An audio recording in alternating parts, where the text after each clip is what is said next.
Como decíamos entonces, ya estamos en contacto con el analista internacional Leo Harari, que tantas veces nos ha acompañado ya en Nada que Perder. Buenos días, Leo, y gracias por atendernos una vez más.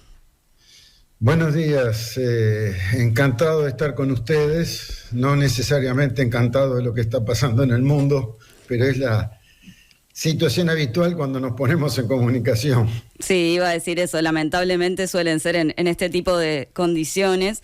Y en ese sentido, Leo, bueno, dábamos cuenta tanto en la presentación de esta entrevista como al comienzo del programa de esto tremendo que pasó ayer con el bombardeo al hospital en la Franja de Gaza, ¿no? Con estos más de 600 muertos que ya se cuentan. Y bueno, y en ese sentido queríamos comenzar por hablar contigo justamente de la situación de quienes están allí en la Franja con este desplazamiento, ¿no? Que hubo de por lo menos 500.000 de habitantes de norte a sur en estas condiciones, sin combustibles, sin agua. Sí, estamos en una situación en que los problemas humanitarios son enormes, los problemas políticos son inconmensurables y las cosas pueden cambiar de un cuarto de hora a otro. Fíjate que Biden había puesto su primer pie en la escalera del avión para ir de Washington a Tel Aviv cuando llegó la noticia de la masacre del hospital. No suspendió el viaje, pero cuando estaba en vuelo ya se le quedó en el camino las entrevistas que eran fundamentales, la reunión en Jordania con el rey de Jordania, con el presidente dictador de Egipto y otros altos representantes árabes, que era el complemento fundamental para lo que iba a hacer. Iba a ratificar su apoyo a Israel, a tratar de evitar que se repanda la agitación por la zona y también a negociar la salida particularmente de los rehenes que tienen esa nacionalidad norteamericana. No hay que olvidarse que Biden ya está en campaña presidencial también y ese es un punto esencial. Todo eso se le cayó al piso y llegando a Israel ahora hace unas horas, hace poco, ya el discurso incluso que tenía preparado no le servía y había empezado una guerra en la cual estamos metidos ahora de información, cual Israel dice que la bomba que cayó arriba del hospital la tiró un grupo islamista que no es el Hamas, y la gente de Gaza y los de Hamas y buena parte de los periodistas, por lo menos el mundo islámico que andaban por ahí, siguen insistiendo de que fue una bomba israelí. De manera que hay una serie de cosas que se superponen junto a la emoción que es muy fuerte, que hacen difícil trazar líneas claras de análisis. Leo, pero esto es algo que se repite, ¿no? En varios episodios, este tipo de informaciones de un lado y del otro.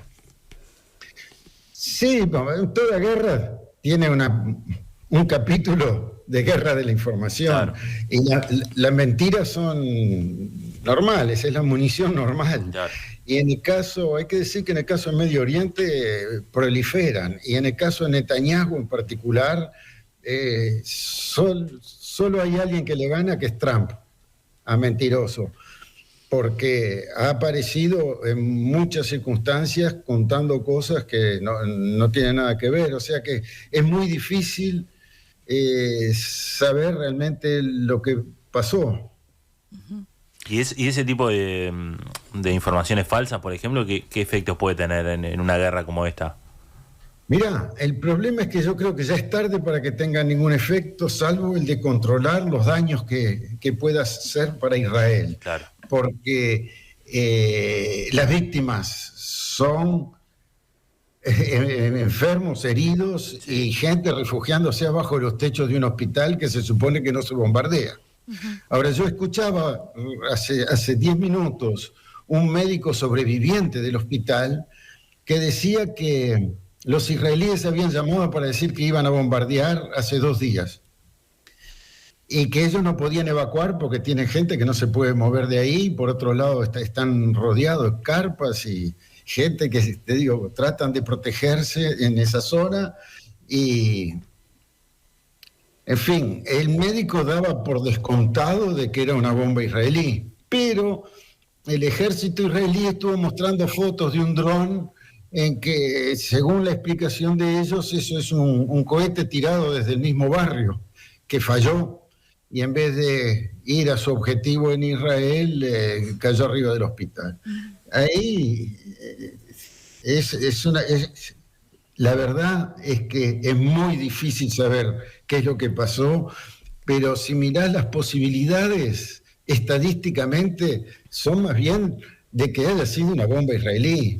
Para empezar, porque hay un antecedente de 6.000 otras bombas que cayeron sobre Gaza, y no de demasiados cohetes de los propios no sé cómo se dice en español, gazawis. Gazatíes. Gazatíes sobre ellos mismos. Entonces, bueno, es como muy extraño. Sí. Ahora, el hecho es que tiene un impacto enorme, porque la caja de resonancia es gigantesca, con las redes sociales funcionando y con las diásporas judía o israelí, digamos, y Palestina por toda la zona, las noticias y las imágenes en pocos minutos daban la vuelta al mundo. Y ahora tenés manifestaciones, por ejemplo, había una manifestación en Túnez, estuve viendo las imágenes, decenas de cuadras de gente en la calle. Claro. Harari, Entonces, antes de pasar a las manifestaciones, ¿no? Para entender un poco el conflicto en sí, ¿qué lugar ocupa hoy la religión en este conflicto y cuánto es que responde, bueno, a este factor y cuánto a la disputa territorial? Mira, es una excelente pregunta porque va al fondo mismo de la persistencia del conflicto. Esta historia puede empezar a contarse hace 3.500 años. Cuando salían los judíos de Egipto tratando de huir la esclavitud, y se supone que hicieron una alianza con Dios, que les prometió la tierra prometida, que era justamente lo que viene a ser hoy el territorio palestino. El sistema de creencias en que viven estos dos pueblos hace muy difícil mirar serenamente las cosas, aparte de la situación concreta que viven todos los días, que es determinante. Claro. Pero así como el pueblo israelí piensa que tiene derecho a ese territorio por su contrato con Dios, así también el pueblo palestino piensa que es el guardián de la roca de donde Mahoma subió al cielo, y de la mezquita que está hecha sobre la terraza arriba del templo de Salomón, del muro sagrado, del cual ellos son los quienes lo deben cuidar. O sea que también tienen un mandato de Dios. Imagínate los sistemas de creencias tan fuertes que hacen difícil sentarse y mirar las cosas con frialdad. En la base hay la idea de que esa tierra les ha sido prometida o dada para ser cuidado,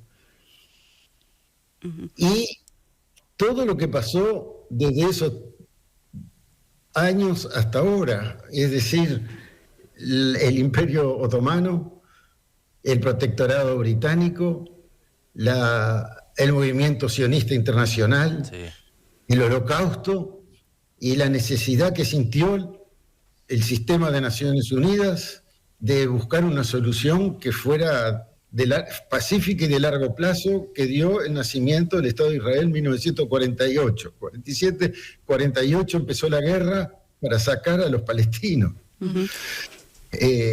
Y ahí, digamos, es la otra punto de partida. Estamos en el pataleo todavía de algo que tiene un primer momento en la historia moderna en 1948. Leo, y ahí, ¿cuánta incidencia tiene eso de que, bueno, qué sé yo, Palestina estaba primero ahí? O sea, ya estaban antes de que se creara el Estado de Israel. Están desde el Neolítico. Por eso. ¿Cuánto pesa eso? Lo peor de todo cuando estamos hablando de judíos y de antisemitismo, Sí. es que los palestinos son semitas. Claro. Tan semitas que no se te puede dar cuenta de la diferencia con un análisis de sangre, ni mirándole la cara. Porque el israelí, hijo de israelíes, es decir, alguien que ya ha estado en la zona bastante tiempo, o el sabra, el originario, es igual que un palestino. Es una historia de primos hermanos, lo que la hace aún más trágica. Sí, claro. Y después los derechos son derechos de conquista. Nosotros vivimos en un sistema de estados que fue inventado, el Tratado de Westfalia, el siglo XVI. Sí. Todavía seguimos con eso. Las fronteras y la soberanía interna dentro de las fronteras es un invento que ya tiene casi 5 siglos. Pero antes que eso, la tierra era del que la ocupaba, punto.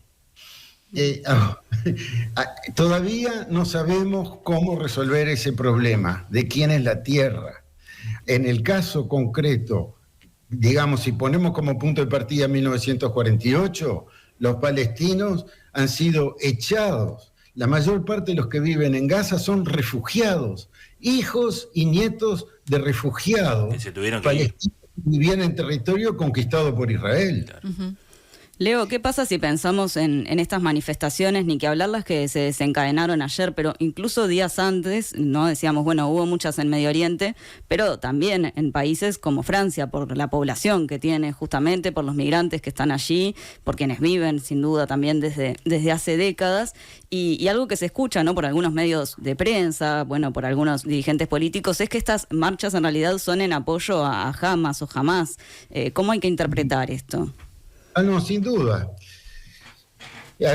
Mirá, yo lo estoy viviendo acá. En Francia, 65 millones de habitantes, si no me equivoco, o no nacieron muchos en estos últimos días, hay 5 millones de musulmanes. Uh-huh. Y también hay gente que honestamente y por cualquier razón tiene simpatía al movimiento palestino. O simplemente gente que piensa que la resolución de Naciones Unidas que dio nacimiento al Estado de Israel y a la idea de 2 estados viviendo en paz, sigue vigente. Pero la verdad es que ya hubo un asesinato, un profesor, por parte de un refugiado político checheno fanatizado, que lo acuchilló a su profesor anteayer. Y ya ayer, cuando yo voy a hacer mis compras, me paran en la entrada del supermercado para mirar la bolsita que llevaba, si no llevaba alguna bomba o algo. Es decir, ya hay un ambiente pesado. Uh-huh. Y estoy hablando de Francia. En Bruselas hubo el asesinato de 2 hinchas de Suecia que tenían un partido ahí, porque Suecia no la quieren por el hecho de la historia del hecho que quemaron Coranes en una manifestación. O sea que acá también se siente. La primavera árabe fue una papa al lado de lo que puede ser esto.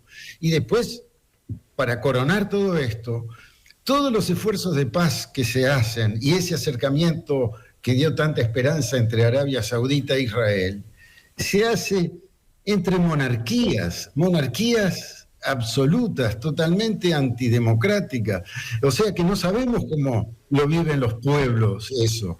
Y si ahora se agita la cosa y salen a la calle, estamos frente a una realidad política nueva. Bueno, pero ahí también por eso la pregunta, ¿no? Porque una cosa es estar en respaldo a un pueblo, al pueblo palestino, y otra cosa es estar en respaldo a un grupo concretamente, ¿no? Y esto del ataque al profesor, por ejemplo, ¿no? O todas las alarmas que se despiertan, pueden dar cuenta o ser parte también de este discurso de, bueno, en realidad lo que se está respaldando es un grupo en concreto, un grupo terrorista y no un pueblo entero. Está bien, pero eso es una sutileza que podemos distinguir porque estamos tranquilos y conversando, pero también durante la guerra me imagino que te cruzabas con un alemán y en tu cabeza era un nazi. Es decir, palestinos y Hamás, no solo la gente en la calle, sino la prensa también lo confunde a menudo. Uh-huh. Y si hubo un ataque palestino a tal lado, no, fue la Hamas. Ahora hay que decir que es un grupo político que fue democráticamente elegido en el 2007 y que desde entonces gobierna sin necesidad de que lo elijan ni pregunta quién lo va a elegir, pero es decir, independientemente de la legitimidad que tenga, igual no se asimila a Hamas y palestinos, pero la gente en la calle lo que piensa es en los 2 millones de palestinos que están en una prisión a cielo abierto desde hace 17 años, donde otro país que el de ellos le puede prender, apagar la luz, cerrar o abrir la canilla, y que se les está debiendo desde la Guerra de los 6 días en 1967, se les está debiendo territorio, porque están ocupados. Uh-huh. Ahora, Harari, ¿qué papel está jugando la Unión Europea? Porque si bien ayer los 27 se expresaron en el mismo sentido, afirmando que esperan que se cree un corredor humanitario en Gaza, bueno, la semana pasada hubo allí, ¿no?, descoordinación, sobre todo entre Ursula von der Leyen y Josep Borrell. Sí. Está muy mal la Unión Europea desde el punto de vista político. No hay un liderazgo marcado. La Alemania está entre sus propios problemas, que no son pocos. Macron ha tenido algunas iniciativas importantes a nivel internacional, pero no le dan tanta pelota. Además, es Macron y no es Europa. Está floja y, en cierto sentido, como decís, incoherente, porque vieron los miembros de la Unión Europea, de la Comisión, diciendo de que suspendían las ayudas y confundieron lo que era la Autoridad Palestina y el Hamas, Cisjordania y Gaza. Es decir, estaban sancionando a los palestinos equivocados, digamos, no a los que se supone de dónde venía el ataque a Israel. O sea que no está jugando el rol que podría jugar como conjunto de países tan importantes en el mundo, lamentablemente. Uh-huh. Y si pensamos, por ejemplo, en Estados Unidos, porque también Biden, que había mostrado como cierta distancia con Netanyahu por su política interna en el último tiempo, respaldó rápidamente a Israel frente al ataque de Hamas, y ahora parece preocupado porque esto no escale. Es que no le queda más remedio. Uno es que, como siempre, la política norteamericana se entiende entendiendo lo que pasa a nivel nacional. Por eso tu pregunta está muy justificada. Primero de todo, tiene que defender a Israel porque el lobby israelí es más importante enseguida después del de las armas en Washington. Segundo, porque es su base fundamental, es la base del Occidente en el Medio Oriente, estratégicamente aliado.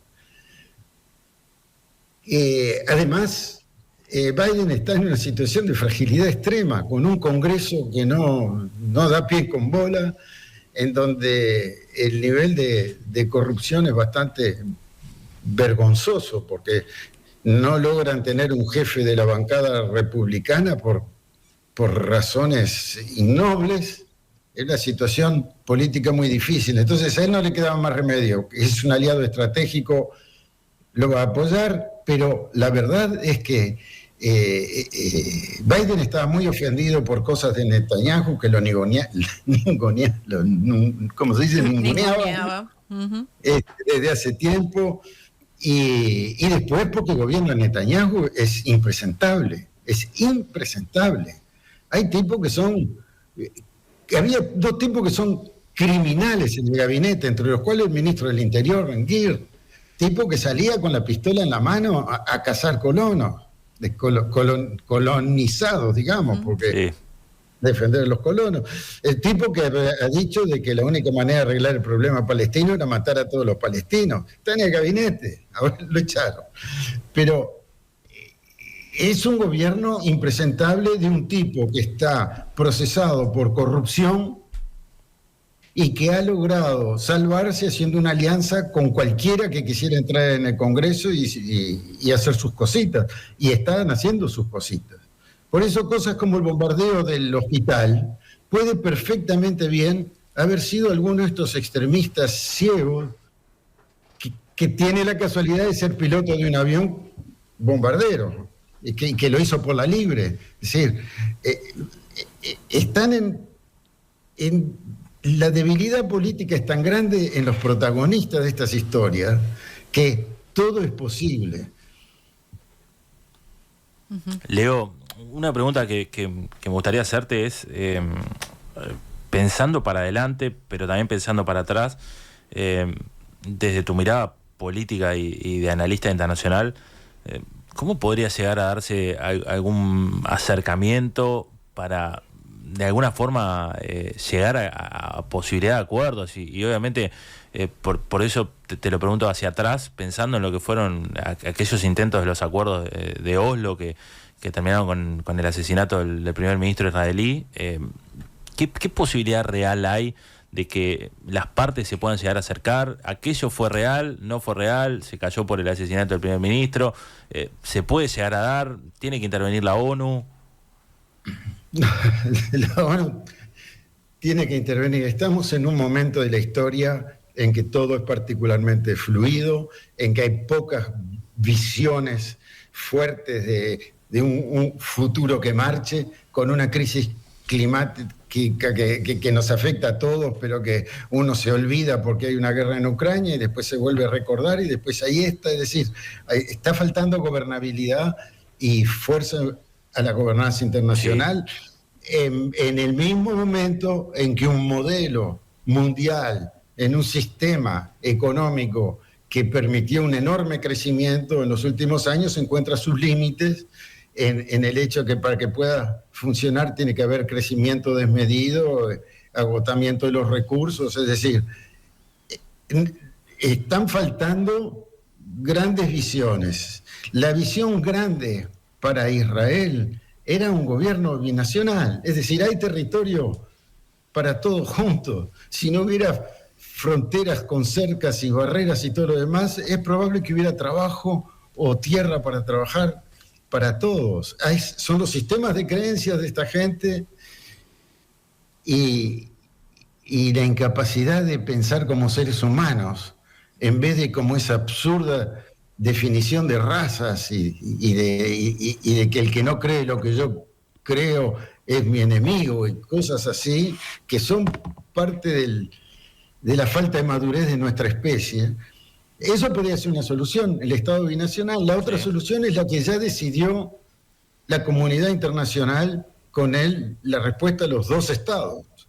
Los dos estados con territorios claros y demarcados y con ayuda internacional necesaria para que puedan salir adelante. Eso casi se hizo en los acuerdos de Oslo y antes ya se había hecho. ¿Y qué pasó? Que los motores para hacer eso, uno que era Rabin, lo mató un extremista de derecha israelí, el otro que era Arafat, que dudaba, que sí, que no, que al fin vino a morirse acá en Francia, no se sabe si envenenado o no, pero ya te digo, los protagonistas de estas cosas salieron y los que tenemos ahora no les dan a la altura de la rodilla. ¿Qué pasa si pensamos justamente, Leo, en esto de cómo esto podría escalar en las próximas horas en lo que fue la advertencia de Irán, que es justamente un país que puede modificar la situación? Claro, Irán efectivamente es beneficiario de esto que pasa, porque si no, era el posible víctima soñada para los israelíes, que es el némesis, el enemigo principal. Hay portaaviones más grandes del mundo que está en la puerta. A Irán no le conviene una guerra abierta. Lo que Irán tiene como fuerza son los movimientos como el Hezbollah o el mismo Hamas y otros más. Hay una veintena de movimientos que están basados en el islamismo chiita o en las alianzas con el islamismo chiita y financiados y ayudados por Irán. Pero eso significaría un foco de guerra que desestabiliza realmente la paz mundial, porque ahí Irán significa un polo, el otro polo, las monarquías árabes que estarían fragilizadas por sus propios pueblos en la calle, un Estados Unidos que al mismo tiempo no tiene demasiada gobernabilidad interna, porque no sabe, va a haber elecciones. Dentro de 14 meses hay otro presidente. Pero no es posible entonces que, más allá de la advertencia, que efectivamente Irán vaya a una guerra, a un combate mayor. No, Irán no tiene interés en hacerle esa guerra. Tiene interés en hacer todo lo necesario para que no se la hagan a él. Leo Harari, analista internacional, muchísimas gracias por estos minutos. Bueno, necesitaríamos unos cuantos más para poder empezar a aclarar las cosas. Muchas gracias, Leo, y será hasta la próxima entonces. Un abrazo. Gracias, Leo.